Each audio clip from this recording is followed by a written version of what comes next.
We're going to look at the specific lifts. We're going to look at why you bother doing it at all for sprinting. There are other options, it's not the only option. We're going to look at the various versions of these types of lifts that there are that you can be utilising, where they're going to fit into your programs and so forth. Related exercises, different exercises. We'll look a bit at the squat, as I said. We'll look at a few misconceptions, things that people assume about Olympic lifting. For example, sprinters don't need to drop into their cleans or don't need to squat too deep. And look at why that may not be the case. We're going to look at some of the key coaching phases and some of the key coaching points, and obviously we're going to get in the gym and actually do some practical stuff. So basically, when we're talking about Olympic lifting, you know, it originates obviously from the sport of weightlifting. 2 lifts, clean and jerk and snatch. The objective in both of them is to lift as much weight as possible overhead. That's what, as competitive weightlifters, that's what we try and do. That's all we care about, as much weight overhead as possible. For you guys, you don't care what the weight is, as long as it transfers over into a power benefit and a speed benefit when you're sprinting. We're going to look at the lifts and training methods that are used by weightlifters and then used by athletes. I think one of the key concepts that people miss is when you're using weightlifting techniques for sprinting, for sports development, that you're training using the techniques of a sport. You're training for a sport by doing a sport. The methods that have been developed in weightlifting are therefore the most efficient way of expressing power. They're the most efficient way. We're looking to get as much weight overhead as possible, so we need to do it in the most efficient way possible. So it's the safest, has the lowest risk of injury. You know, it's a much lower risk of injury than just trying to muscle a weight up overhead. But it's also going to allow you to most efficiently express power, which is exactly what you need to do on the track. You lose running economy, you lose efficiency, you lose time. You don't exert as much power, you lose time. Weightlifting in the Olympics is I think has the lowest injury risk of any sport. You assume it would be a very dangerous sport, but it's not. It's very efficient, it's very technically sound. So you've got the 3 lifts, the clean, the jerk and the snatch.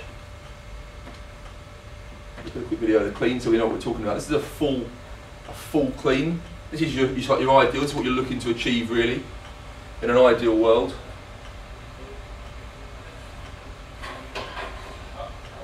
So that's obviously a full depth clean. So have another quick look at it. So you can see it's relatively slow from the floor, and then it accelerates and applies the force. What you'll see a lot of athletes doing is just pulling directly from the floor. They get it from the bar, the bar's on the floor, they're just going to attack it up and just catch it here, rather than that sort of relatively slow initial pull to about here, and then attack through from there. There's a reason why we don't just pull from the floor. If you were going to do a vertical jump, where would you jump to? You wouldn't drop to here and jump from there, because it's not mechanically efficient. You're very weak at the bottom point. You drop to here and jump from there. That's where you're mechanically strong. So when we want to apply the most force, we want to get the bar to the point of greatest efficiency and then explode from there. That's what we did yesterday. Yeah. We slowed it down. Look at it from the side quickly as well.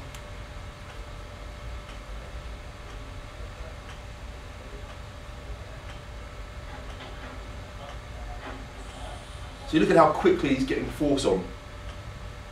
Look how close the bar stays to him. I think one of the key points when you're trying to learn this stuff is to watch it. You have to watch it. It's really difficult to coach people that have never seen it in the flesh done by good people. The key term we're going to come back to is rate of force development, how quickly we can develop force. Because people talk about power, but power isn't that relevant. Power is a flow. It's the amount of work you can do in a set period of time. So you can have a NASCAR, 2 NASCARs driving around the track, massively high speed, both generating a huge amount of power. Or you can have a dragster coming off the line, developing a huge amount of, it's a rate of force development, a rate of acceleration.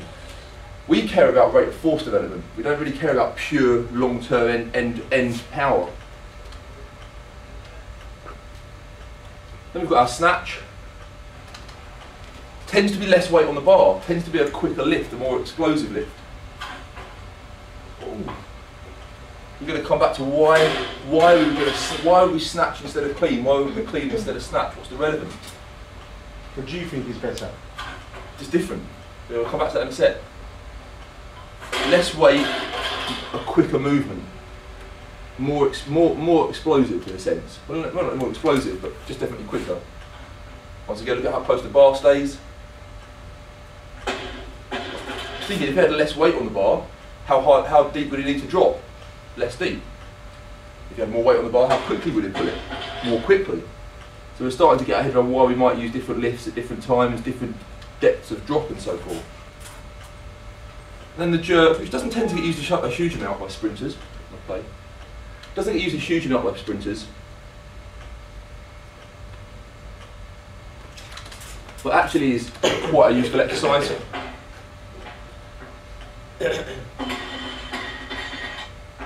I'm not so much worried about what's going on at the arms, more what's going on at the legs. That dip and punch. So why is it relevant to us? I'm going to come back to talk about this issue of rate of force development in a second, but just visually, one of the key elements of weightlifting and one of the key elements of sporting movements is what we call triple extension. Strength and conditioning, always talking about triple extension. Ankle, knee, hip. Ankle, knee, hip. You can see here, his hip is in extension, his knee is in extension, and his ankle's in extension. If we turn the picture around and we compare it to a weightlifter in full extension, it's very similar. So in both sports we're looking for explosive, simultaneous extension of those joints. You can see it again here, powerful triple extension at the ankle, knee and the hip. Very similar to what's going on over here.